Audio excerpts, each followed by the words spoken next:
Now, government moves bursaries to resolve bursary delays, and President William Ruto announced an agreement to devolve bursary allocation and distribution, aiming to end delays in disbursement to county governments and improve access to education funding for needy students. And government sets strict deadline on grade 10 student placement. The Education Ministry, we're getting back shortly.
The government sets a strict deadline on grade 10 student placement, and the Education Ministry, led by Deputy President Kindiki, issued a Friday deadline, which is today, for schools to fully transition all eligible students into grade 10, pushing to resolve setbacks over fees and uniforms ahead of the new term. And the other story, Al-Shabaab killed local chief and teacher in northern eastern Kenya. Militant violence struck in Olugo. Al-Shabaab claiming the lives of a local chief and a teacher, a stark reminder of ongoing security threats in border regions. And another story, High Court set to rule on rice import and policy amid food security debate. The High Court weighed a challenge to the government's decision on duty-free rice import, a case with implications for food prices, local producers, and national food security. Another story that took place this week, budget priorities, jet spending and corruption claims grab headlines and national political reporting. This week spotlighted contentious budget allocations, including questions over funds for executive travel, alongside lawmakers raising concerns over use of proceeds from major asset sales. And another story, continued debate over coalition deals and 2027 positioning, and a discussion on potential pre-election alliances and internal party tensions intensified, particularly around UDA and ODM relations, and pressure on the Independent Electoral and Boundaries Commission for credibility. And the seventh story, public health focus and cervical cancer prevention. New highlighted Kenya's opportunity to reduce cervical cancer through vaccination and preventive efforts, a major public health priority in 2026, and calls for reforms and accountability in key government agencies. Reports that surfaced this week on how these recommended reforms in national agencies, including root and branch refusal of spending and organizational transparency. And fact-check alert, Meteorological Department refutes fake heat wave alert. The Kenya Meteorological Department officially dismissed a viral heat wave warning circulating on social media, urging the public to rely on verified forecasts and avoid misinformation. Rising cost of living, whereby staple food price push household budgets. New data from the Kenya National Bureau of Statistics showed staple food prices climbing, especially vegetables and maize flour, contributing to overall inflation pressures and squeezing households into budgets. And a summary of this week is that this week's news underscores key themes for Kenyans: education challenges and reforms, national security threats, economic pressures on households, political positioning ahead of 2027, public accountability, and governance scrutiny. Stay with EBN TV as we continue to bring you the verified stories that shape our nation's present and future. Again, my name is Kimaiyu Somba. The roundup test a twist to stories making headlines this Friday.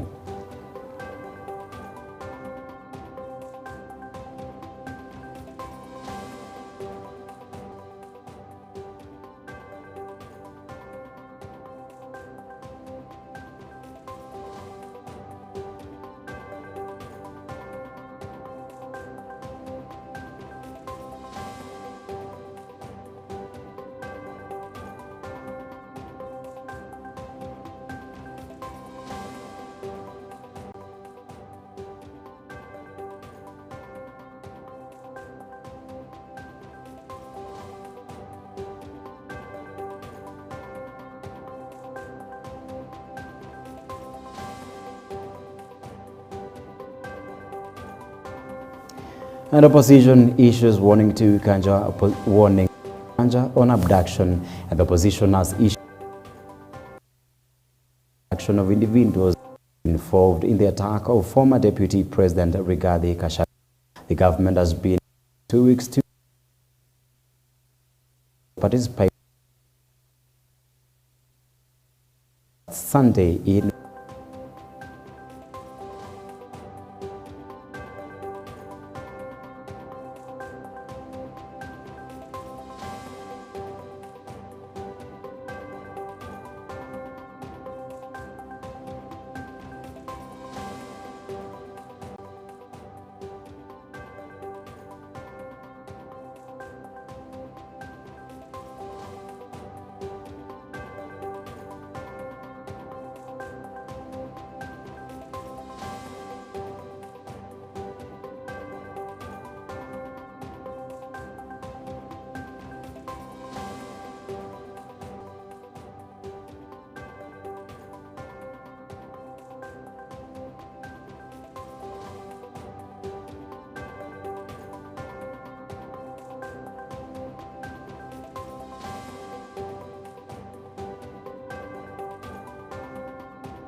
We apologize for the technical hitch, and the opposition has issued a 2-week ultimatum for the abduction of individuals involved in the attack on former Deputy President Rigathi Gachagua. The government has been given 2 weeks to arrest and arraign in court those participated in the attack against Gachagua, which occurred last Sunday in Witima, Othaya, Nyeri County. Failure to do so, the opposition says, will see them mobilize Kenyans for nationwide protest targeting the Inspector General of Police, Douglas Kanja, speaking after a meeting with the Inspector General where they formally presented their complaints. Opposition leaders criticized the use of hired guns and police officers to suppress dissenting voices, and in a letter submitted to the National Security Council, the opposition leader warned that Gachagua's life is at risk following the incident.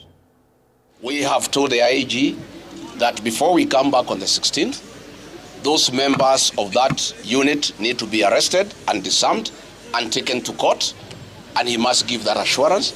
And we have said that if this situation continues after 16th, hatutakuwa na lingine la kufanya ni kuitisha maandamano katika Jamhuri ya Kenya until Kipchumba Murkomen is removed from office, IG Kaja is removed from office, and the 2 DIGs are removed from office, and the National Police Service can be put back into order. If you touch any national leader and assassinate any national leader a few months to the next general election. And President William Ruto has pledged to compensate families who lost their loved ones during what he described as efforts to safeguard the country's democracy. Speaking in Kisumu on Friday, the president appeared to condemn those who died during the national protest, describing them as patriots. In December, the High Court quashed the formation of an experts committee on compensation for victims of protest and public demonstrations, ruling that the mandate lies within the Kenya National Commission on Human Rights, KNHCHR. President Ruto was in Kisumu to attend a graduation ceremony, inspect the affordable housing project in Kanyakwar, before addressing residents briefly at a public rally in Kondele. Teza maisha yao, wale walipata majeraha, serikali ya Kenya, hii serikali mimi naongoza, tutawalipa fidia. Nyinyi mkae chonjo, hata kama wale walienda kotini, mimi nitahakikisha ya kwamba kila mmoja wenu aliyepoteza maisha yake ama aliyejeruhiwa akipigania mambo ya demokrasia ya taifa letu la Kenya, mambo ya human rights ya taifa letu la Kenya, sisi tutawalipa fidia kwa sababu nyinyi ni mashujaa wa mambo ya demokrasia ya taifa letu la Kenya. And moving on, women leaders under the umbrella of ECA Network Africa have condemned the deteriorating security situation in the country and called for legal action against perpetrators of violence. The women strongly criticized the attack and charge in Othaya, terming it unacceptable and stressing that places of worship are sacred and must be respected at all times. They also expressed concern over the rising cases of violence, with particular emphasis on the increase in gender-based violence. Additionally, the leaders raised alarm over what they described as weaknesses in the implementation of the competency-based education system, urging the government and other stakeholders to ensure the system is rolled out with transparency, accuracy, and in the best interest of all children. Asked the presidency and the leadership of this country that the bursaries that we are having that are scattered all over, we have bursaries from the presidential to the MCA, that they can be consolidated in one bursary so that our children can be able to go to school. We also wish to highlight other forms of subtle GBV that sometimes can be ignored or silenced. For example, number one, the curtailing of freedom of expression. It is sad that the 2025 protests did have a ton of sexual violence. We demand that there will be protection of women candidates and that there would be provision of security. And Barasa praises Ruto for engaging like-minded parties in Kakamega County, and Governor Fernandez Barasa has praised President William Ruto for initiating talks with political parties that share similar ideological positions. And however, Barasa cautioned against engaging the opposition, claiming it is driven by personal self-interest rather than national good. And speaking during an inspection of the Tama Noni Bridge project in Bosi East, Barasa said some opposition leaders do not deserve consideration in dialogue with the ruling party. He also assured residents that work on the project will continue as planned to ensure the bridge is completed on time.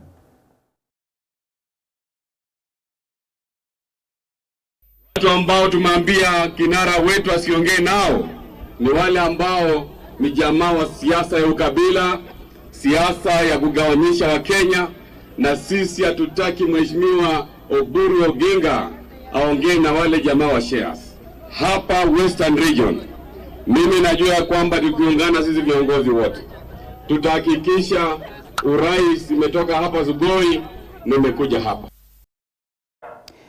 Kenya Kwanza-aligned leaders from the Western region say they are continuing efforts to persuade Trans Nzoia Governor George Natembeya to support the government's development agenda in the county. They noted that unity among leaders is critical to fast-track development and improve service delivery to residents. The leaders further revealed that they have launched a public awareness campaign to inform residents about ongoing and planned government projects, all aimed at improving livelihoods in the county. They also urged opposition leaders to shun politics of hate and instead focus on the development agenda as the country ages closer to the next general elections. Phase 2 kuanzia hapa Barberton iende paka Endebess, Saboti iconnect paka kwa Mheshimiwa Bokose iingie uende Uganda. Hiyo si story. Contractor amekuwa identified, hiyo barabara inaenda kuingia. Simutaka kuona rais? Simulimupigia kura? Rais assured he is going to come himself.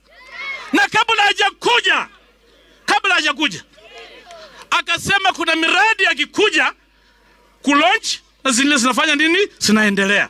Si mnataka maendeleo? Serikali kuu tunataka kusikiza vile mwananchi anasema na tuone solution gani tunaweza toa kwa shida zenu ili tuweze kutembea pamoja safari ya Singapore, musibaki nyuma.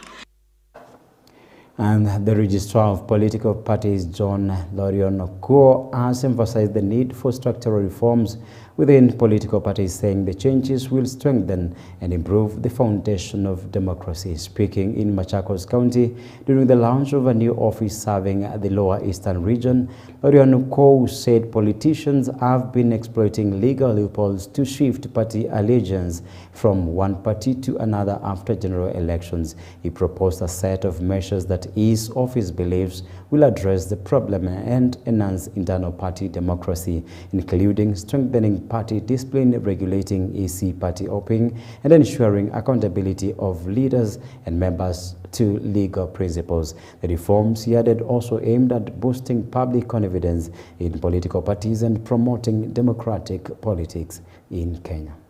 Build capacity, history and coordination, support to county institutions, FBOs to promote peaceful. The PWDs are normally forgotten and they are not included. And I'm speaking like that because in the County Assembly of Machakos, we don't have a PWD. What we have are other people who have come on board and taken up those positions and taken up the position of PWD, and they are called the marginalized. I don't know who the marginalized are. To make that inclusion count, you not be a member of a party to take a box. You not be a member of an organ of a party to take a box. Be a member of a party to make a difference. That is the only way we can then work our way out. They can include all the women, but if those who include the women do not rise to the level of taking up responsibility of showing up to those positions, then we will just take a box that makes no difference. Meru County has launched a 240 million program aimed at strengthening skills training and early childhood education. The initiative focuses largely on technical training institutions and early childhood development education centers. And according to Governor Isaac Mutuma, key priority areas include plumbing, welding and ICT, among other technical skills. The governor also revealed that ECDE has received 54 million for a school feeding program benefiting over 59,000 learners. The program seeks to equip young people with practical technical skills while ensuring children in early education receive quality learning and adequate nutrition, and ultimately promoting social and economic development in Meru County. Tunashukuru gavana wetu kwa kutupea hizi bidhaa ya kazi kwa sababu itatusaidia ndio wanafunzi wetu tuweze kuwa na equipment ya kutosha kwa wanafunzi. Wale ambao wamefanya mitihani ya KCSE na wengine wao hataweza kuingia universities na kuendelea na masomo ya juu, lakini ningewahimiza wajiunge na vyuo vya ufundi. The world of work is changing rapidly and success today is defined not only by academic certificates, but by skills, innovation, and productivity. Our young people must be prepared to compete, create jobs, and thrive in a dynamic global economy. Gender and Children's Services Cabinet Secretary Anna Cheptumo, together with Principal Secretary Karen Agengo, has launched an emergency education support and counseling program being implemented by the Kenya Child Welfare Society.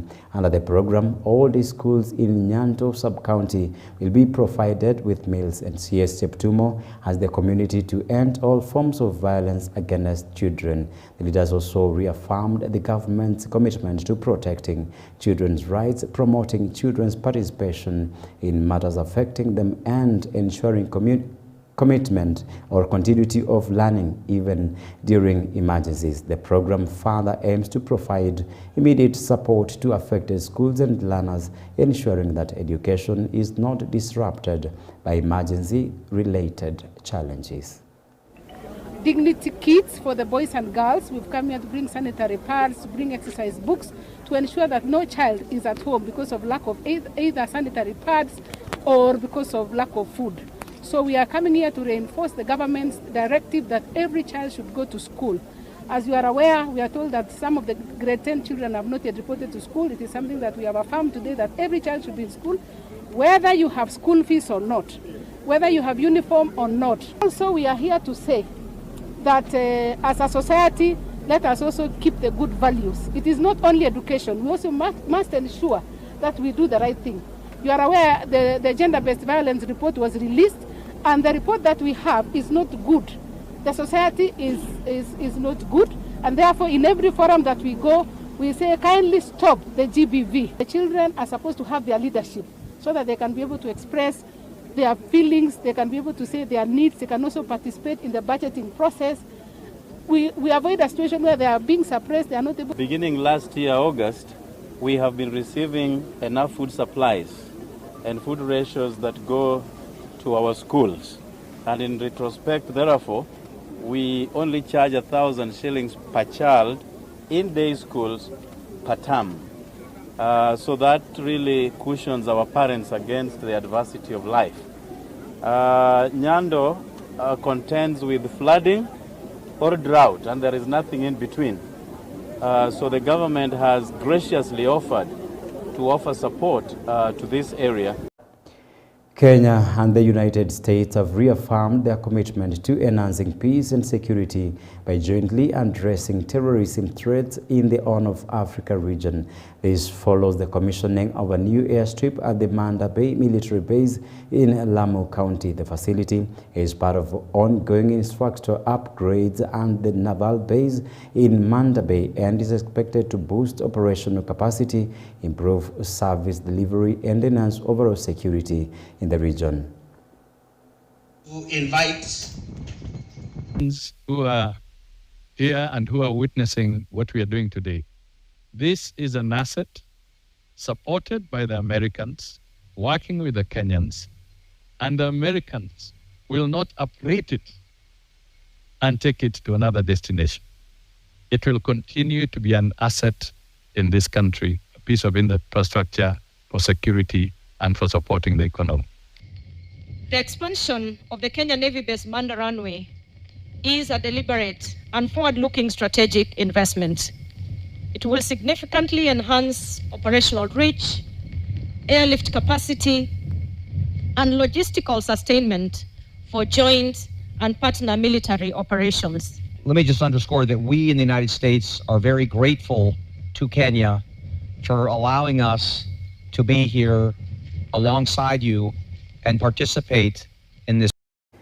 Officials from Vihiga and Embu counties have defended themselves against allegations of misappropriation of public funds for personal use, claims that arose when Governor Wilbur Otichilo and Cecily Barile appeared before the Senate Public Accounts Committee, and Governor Otichilo addressed questions over the use of 5 million shillings linked to housewarming event for the Speaker, stating that the funds were instead advanced to the County Assembly as alone. The county leaders maintained that all expenditures were conducted in accordance with the county government financial laws. They added that further investigations are ongoing to ensure transparency and accountability in the use of public funds and resources, stressing that all public officers must strictly follow government procedures before spending public funds. The Public Accounts Committee has pledged to continue scrutinizing matters related to public expenditure in a bid to strengthen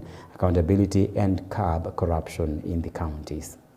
That the funds in question were lawfully accessed, properly applied, and fully accounted for, and that no public funds were lost, misappropriated, or diverted. The county government's actions were undertaken strictly in adherence with the provisions of PFM 2012, which allow temporary reallocation, internal reallocation of funds, subject to authorization, disbursement, and accountability. Describing that money that we gave, the 5 million, we gave to the assembly, they described it as money for operation, and somehow somebody mischievously said, and housewarming. But if you check the ledger itself, it's for operation, and he added on housewarming. So that's where the problem. The Ministry of Health in Turkana County has dismissed reports circulating online that Othaya Hospital lacks adequate health personnel and medicines, reports that had caused alarm among local residents. Ministry officials, together with hospital management, conducted a thorough inspection and audit and confirmed that the claims are untrue. The ministry assured the public that Othaya Hospital continues to provide quality services to the residents while issuing a stern warning to those spreading false information online that they will face legal consequences.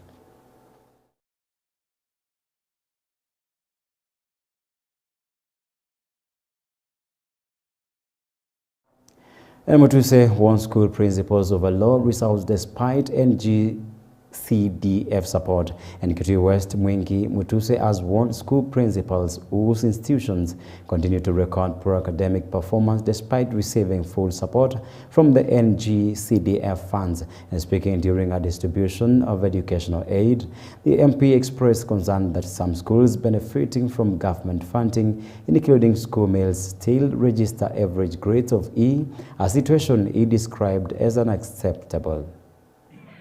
And so hata mkiniambia ati there is a problem with C4 schools. Yes, there is a problem. And the problem is not food. The problem is poor performance. Hakuna mtu analeta mtoto wake akuja kumalizikia shule. Kama shule kila mtoto amepata E, una expect watu wanakuletea watoto wao kuja kufanya nini shule. I mean, my principals, you are my good friends. Na mnajua mimi ni marafiki wenu. I will support you. Nitaleta hiyo chakula mnasema. Nitapeana pesa hii leo, ni mnaenda na pesa huko. Tuache kushinda tunapelekana hii kando kando, ati shule C4 hazitakikani, ati wazazi hawaleti shule. It is simply because those schools are not performing. The Nairobi County government has launched a digital payment and licensing system called Liquor Pay, aimed at transforming the issuance of alcohol licenses by reducing bureaucracy, eliminating based processes, and providing simpler and more transparent services. The system allows the entire licensing process to be conducted online, from meeting application and to payments to receiving the license without the need for face-to-face interactions. This initiative is designed to curb corruption, increase accountability, and improve service delivery for alcohol traders in Nairobi City. The system gives the power for licensing back to the client. It puts the process in the hands of the client. So the client...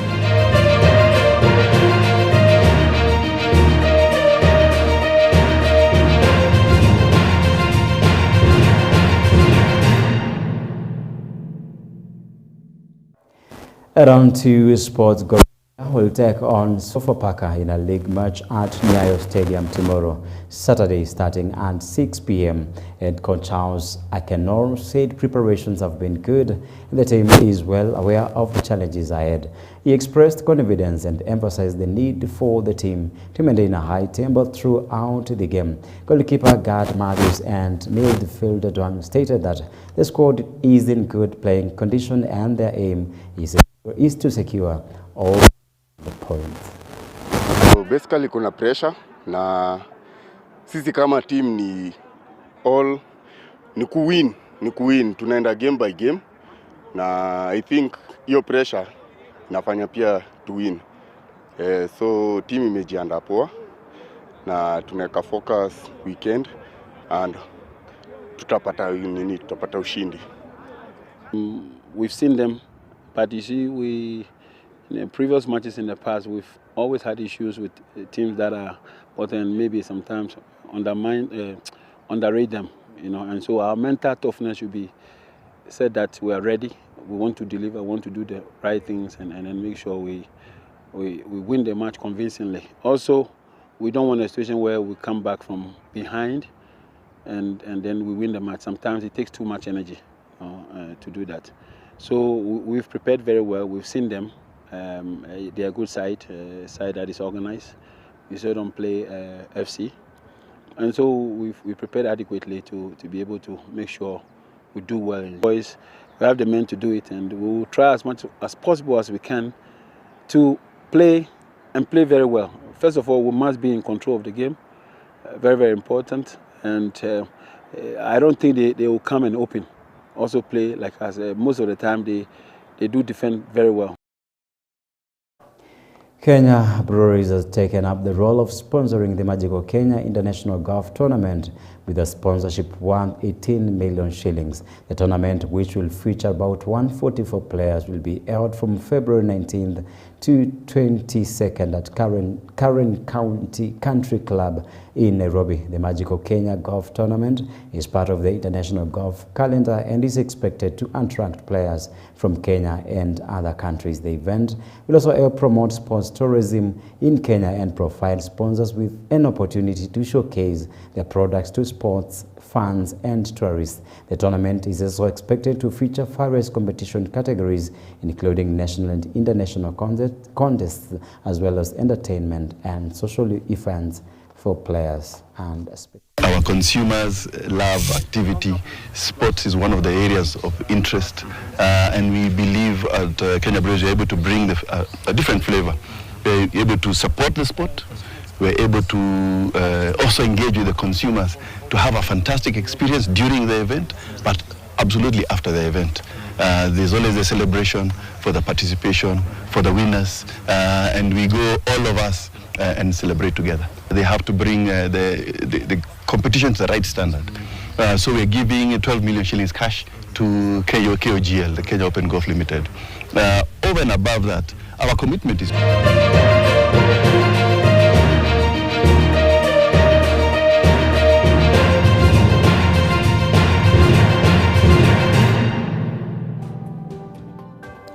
And that is how we wrap it up here at the Roundup on EBN TV. And thank you for watching. May God bless you. Have yourselves a good night.